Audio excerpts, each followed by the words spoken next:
you go into Leinster game. I've just been looking at the odds. Leinster 16-1 on to win at home, and the bookies give them a 16-point handicap, or give you a 16-point handicap. You know, it's the underdog status again, and it's something which the Chiefs have had quite a bit in the last few years and seasons as you've come up through the ranks. Do you thrive on being the underdog? Oh, well, I mean, the truth is, I think most teams and most management groups would say you use every advantage you've got, and if you can motivate your players by being an underdog, fantastic. I kind of think we've moved beyond that a little bit as a group now. I don't think the underdog thing works too well for us. I think now for us it's about being ambitious and seeing what we can achieve and where we want to go, and we're starting to learn to deal with that. It's a little bit different kind of pressure, but for me, you know, I would hope our players are trying to go into the Leinster game to see what they can achieve, not because they're afraid of what they might lose. So for me, you know, I think it's an exciting challenge, but I like to think it's a very positive one. What's the biggest challenge in your career as a head coach here at the Chiefs? No. I mean, I think, I'll be honest with you, I think the biggest challenge we've really had as a coaching group was probably pulling together the championship team in the way we did, to come through the playoffs and kind of peak at just the right time. I think in some ways, you know, you look at the teams that are still struggling in that league and get that wrong. I think that's probably a little bit harder than planning a season where you kind of just have to avoid relegation, which is what your first couple of years in the Premiership can be, slightly different. So, you know, it's a great challenge, but at the same time, as I said, it's a game that's taken our focus this week. Last week we were 100% focused on getting things right for Harlequins. That was a great challenge for us. So, you know, it's a challenge, yes, but is it a greater challenge than Harlequins? I'm not sure. I think you approach it in very much the same way. You aim to hit the pitch in as good a condition as you can, as well prepared as you can, and then you just have to focus on doing your individual jobs very well as a team. And as I say, if we do that, we're good and we're competitive. If we're competitive, every game of rugby can be interesting.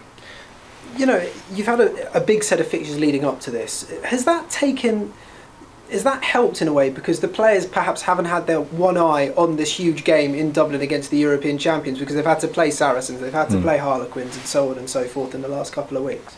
Well, the truth is we've shown a little bit of inconsistency over this 6 weeks. You know, we started the season very well, and then had a little bit of up and down for different reasons. You know, we had some good performances. We've had some performances we probably weren't massively pleased with, but we are kind of ticking along pretty well, and I think the Harlequins' performance showed, like I say, as keeping moving forward and keep developing as a side, learning from those first 5 tough games, and that's what we've got to do. We've got to take the lessons we've learned in this first 6 weeks, take it into the Leinster game, and as I said, experience what we can in it. I'm not overly concerned with what happens at the end of the game with the score. The scores will look after themselves. You know, the Harlequins game, you know, the score looked after itself. It didn't just happen because we went out there and said we were going to, you know, we didn't start at the start of the week, oh, this is Harlequins, we're going to score 5 tries, we're going to score 40 points.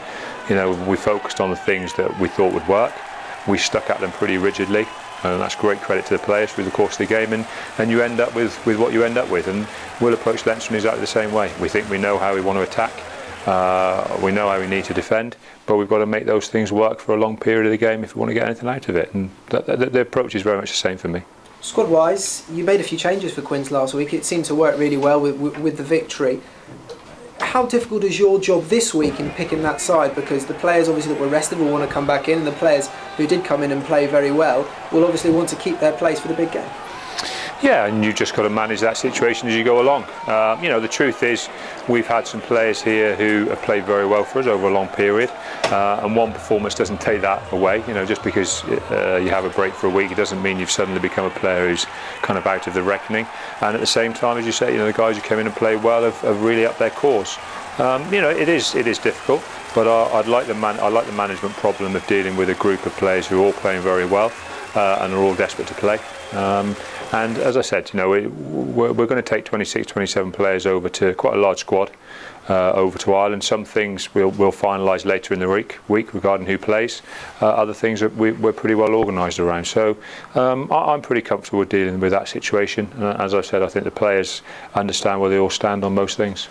And finally, you know, can you win? You're not just going there to get the numbers, are you? Well, no, we're going to go there to perform as well as we can, and as I said, if we perform well, we're a very competitive side.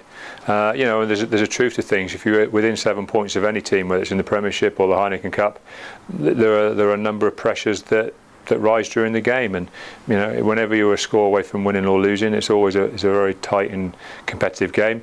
Will it end up like that? I don't know. And as I said, I'm not overly concerned with the scoreboard. We're going to work at individual performances and team performances, and as I said, we'll take whatever comes out of the game. That's what you have to do, and then you move on to the next week.